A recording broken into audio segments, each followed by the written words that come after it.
Hello guys, তোমরা সবাই কেমন আছো? আমরা সবাই খুব ভালো আছি। এই ব্লগটা হচ্ছে আমার জন্মদিনের ব্লগ। আর সেদিনকে না আমার বর আসেনি, তাই জন্য আমার মেয়ে আর দেওর মিলে এই প্ল্যানগুলো করেছিল।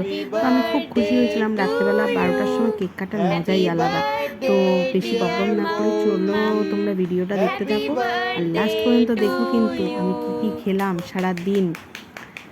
তো দেখতে থাকো ভিডিওটা।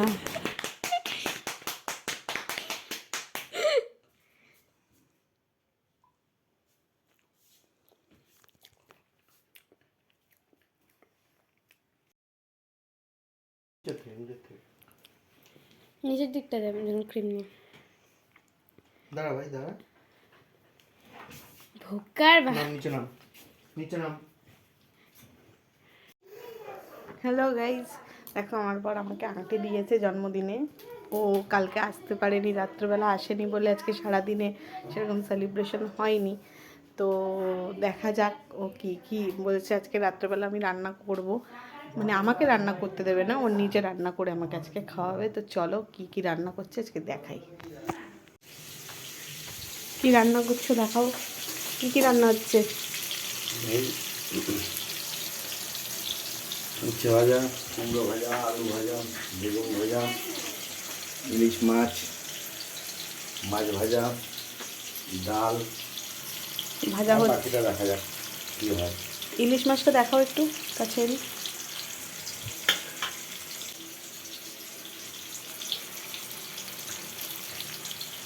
এই যে আমি রেডি হয়ে গেছি, চলো আমার আশীর্বাদ করা হচ্ছে এখন। আমি বলেছিলাম যে করতে হবে না, কিন্তু সবাই চাইছিল আশীর্বাদ করতে, এবার না তো করতে পারি না। ওই জন্য আশীর্বাদটা করার পরেই দেখাচ্ছি আমি কি খেলাম। আর আমার জন্মদিনে কে এলো লাস্ট পর্যন্ত দেখো, তাহলেই বুঝতে পারবে আমার বার্থডেতে কে এসেছিলো। ভিডিওটা দেখে কিন্তু কমেন্ট করতে ভুলো না, কমেন্ট করে যেও কিন্তু কেমন লাগলো ভিডিওটা।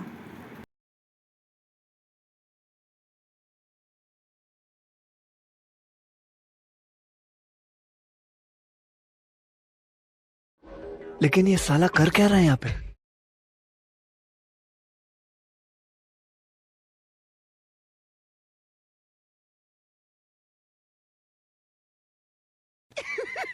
पैसा ही पैसा होगा। ডোডো এখানে মিষ্টি থেকে কন্ট্রোল না করতে পেরে আমার পাশে এসে বসেই পড়লো। আমি বললাম এখানে বস, কিন্তু আমি তোকে মিষ্টি কিন্তু দেবো না, কারণ এগুলো অনেক কড়া পাকের মিষ্টি ছিল। আর ওই জন্য ও উঠে চলেও গেছে, যে ওকে দেবো না বলেছি ওই জন্য চলে গেছে, ও আর বসেনি আমার কাছে। 10টা বাজে, চলো দেখি কি রান্না হয়েছে, খেতে দিচ্ছে। অলমোস্ট রেডি, চলো দেখি।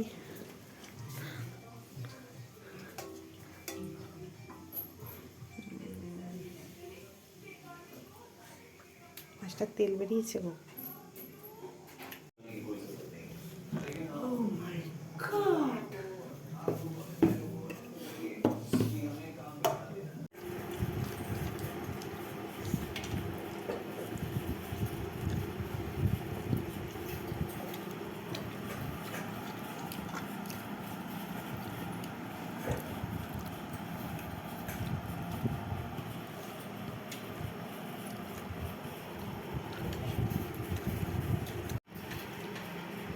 কেমন হয়েছে গো মাছটা?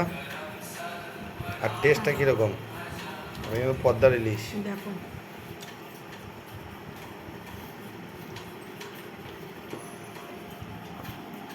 আজকের মতন ভিডিওটা এইটুকুই, টাটা।